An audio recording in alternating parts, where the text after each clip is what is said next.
1인당 25만 원을 준다지만 자영업자는 피눈물. 왜 제가 이렇게 썼을까요? 여러분, 실제 재난지원금을 줬을 때, 상생지원금을 줬을 때 우리 자영업자분들이 어떻게 됐는지 확인 한번 해볼까요? 자, 여러분 보시는 것처럼 2020년 4분기에서 2021년 4분기까지 코로나 기간입니다. 이때 정부 재난지원금이 실제 말입니다. 자영업자 소상공인에게 얼마나 도움이 됐느냐를 나타내 주는 지표입니다. 여기에서 여러분 파란색을 한번 봐주세요. 파란색은요. 연매출 3억 이하 영세 자영업자에 대한 이야기입니다. 자, 2020년 5월에 1차 재난지원금 국민 1인당 40만 원까지 풀었습니다. 예, 풀었어요. 그러면 2020년 3분기하고 2020년 4분기하고 차이가 이게 플러스가 돼야 되잖아요. 재난지원금을 40만 원을 풀었는데 영세 자영업자, 매출액 3억 이하 자영업자는 2020년 3분기보다 마이너스 2.4%가 줄었습니다. 그리고 2021년 1분기는 마이너스 15.5%가 줄었고요. 예, 2021년 2분기는 마이너스 5.4%가 줄었고요. 3분기도 10.9%가 줄었습니다. 그래서 정부는 또 돈을 뿌립니다. 2021년 9월에 코로나 상생지원금이라는 이름으로 중위소득 180% 이하 1인당 25만 원씩 뿌렸습니다. 또한 그해 10월에는요. 코로나 상생 캐시백이라고 해서 월 평균 3% 이상 추가 소비를 하면 추가 지출분의 10%를 환급해 주는 정책을 폈습니다. 그런데 돈을 엄청나게 뿌렸는데 2021년 4분기 3억 이하 영세 자영업자는 마이너스 0.5%. 여전히 마이너스에 돈을 뿌렸는데도. 이거 보면 여러분 결국 말입니다. 지금 정부가 돈을 뿌린다고 하는데 이거는요 3억 이하 영세 자영업자에게는 도움이 안 된다는 뜻이에요. 그러면 누구에게 도움이 되느냐? 연매출 30억 원 이하 전체 자영업자에게는요 약간의 도움이 됩니다. 1차 2020년 5월에 국민 1인당 40만 원 뿌리니까 예, 이게 3분기 2020년 3분기 대비해서 4분기에 연매출 30억 원 이하 전체 자영업자는 마이너스 1.3%로 약간 주춤했어요.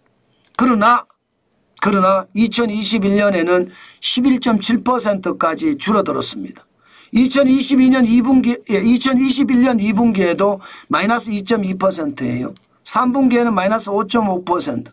4분기에 이게 회복이 안 되니까 또 뿌렸잖아요. 중위소득 180% 이하 1인당 25만 원 뿌리고 코로나 상생 캐시백 월 평균 3% 이상 추가 소비 시에 지출분의 10%를 환급해 준다는 것까지 동시에 뿌리니까 2021년 4분기에는 5%까지 올라가기는 했어요. 그러나 전체적으로 돈 뿌려서 올라간 건데 결국 그 이후에 또 떨어지잖아요. 중요한 것은요. 매출액 3억 이하 영세 자영업자에게는 별반 도움이 안 됐다는 뜻입니다.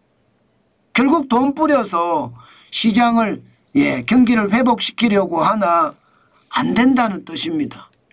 그런데 지금 이재명 정부는 돈을 무진장 많이 뿌립니다. 상위 10% 512만 명에게는 15만 원, 일반 국민 4,296만 명에게는 25만 원, 차상위 계층 38만 명에게는 40만 원, 그리고 기초수급자 271만 명에게는 50만 원을 뿌립니다. 이거 들어가는 돈이 어마무시합니다. 예, 적어도 13조 이상을 뿌립니다. 그러면 좋아질까요? 제가 봐서는 좋아지기가 쉽지 않아요. 결국 말입니다. 영세 자영업자들은 2025년 1월에서 5월까지 보면 작년 대비해서요. 레저용품은 17.5%가 빠졌고요. 의류는 14.8%가 빠졌습니다. 주점은요. 14.6%가 빠졌고요. 카페나 디저트에도 마이너스 13.7%예요. 학원도요. 마이너스 11.1%입니다. 이거 돈 뿌린다고 좋아진다. 그러지 않다는 거예요. 결국 말입니다. 지금까지 2018년에 최저임금을 16.4% 올리고 2019년에 10.9%를 올린 이후 자영업자들은 고난의 연속이라는 뜻인가요? 맞습니다. 돈 뿌려서 영세 자영업자 매출 3억 원 이하 소상공인에게는 특별하게 달라지는 것이 없다는 뜻이에요. 결국 말입니다.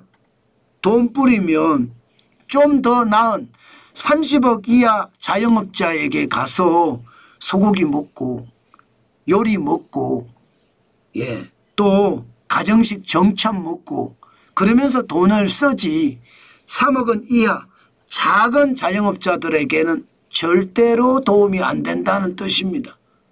결국 말입니다.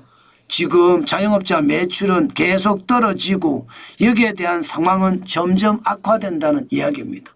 그러면 이들에게 진짜 좋게 해줄 방법은 없을까? 있습니다. 제가 오랫동안 이야기하고 있지만요. 제일 중요한 게 고용을 편하게 해줘야 돼요. 자영업자들이 쉽게 고용을 할 수 있어야 돼요.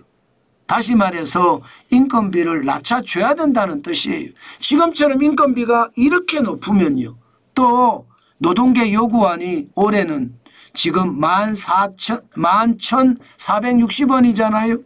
작년 대비해서 14.3%가 올랐으면 좋겠다. 이렇게 이야기하잖아. 이거 올려보세요. 자영업자들은 더 망해질 겁니다. 그러면 그때 가서 또 돈 풀겠습니까? 또 돈 푼다고 이야기하겠죠. 여기에 더 충격적인 것은 주 4.5일제까지 도입한다고 하잖아요. 여러분 주 52시간제가 얼마나 우리 시장에 폐해를 끼쳤는지 여러분들 다 알고 계시죠. 옛날에는요. 주 52시간제가 아닐 때 저녁에 일하다가 나와서 출출하면 뭐 부장이 밥을 사서 먹든 사장이 밥을 사서 한 잔을 하든 아니면 선배가 밥을 사서 노래방까지 노래를 부르든 그런 저녁 문화가 있었단 말입니다. 저녁 문화. 이제 주 4.5일제로 바뀌잖아요. 그러면 저녁 문화는 더 없어져요. 자영업자는 더 빨리 망해요. 진짜 최악의 상황 저는 벌어질 수 있다고 생각합니다. 그러면 빚은 어떻게 될까요? 빚은 더 늘어나겠죠. 실제로 늘어나고 있습니다. 실제로 2025년 1분기 자영업자 부채는 1067조 6천억 원입니다. 그만큼 말입니다. 부채 계속해서 늘어나는 것 그러다가 줄줄이 파업하는 것 당연하지 않겠습니까? 저는 여러분에게 지표를 가지고 말씀을 드리지만 계속해서 상황은 더 나빠진다. 저는 그렇게 생각합니다. 여러분 돈 뿌린다고 경제가 좋아지면 얼마든지 뿌리죠. 돈 뿌려서 경제 좋아지지 않습니다. 오히려 부채만 늘어날 뿐이에요. 국가 부채예요.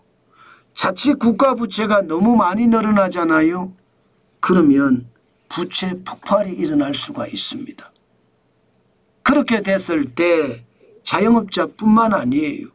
중소기업, 중견기업, 심지어는 대기업도 무너질 수 있다는 것 꼭 생각을 해야 됩니다. 저는 언제든 부채 폭발은 터질 수 있다고 보거든요. 항상 여러분 부채 폭발의 위험을 대비하면서 시장을 경계감을 가지고 보는 것 반드시 생각해야 합니다. 그래야 여러분 재산을 지킬 수 있습니다. 저는 그만큼 말입니다. 지금 지표를 볼 때 심각한 수준으로 점점 가고 있다. 그 말씀 여러분들에게 진짜 강조합니다.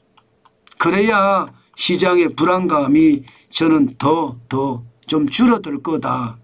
이렇게 생각합니다.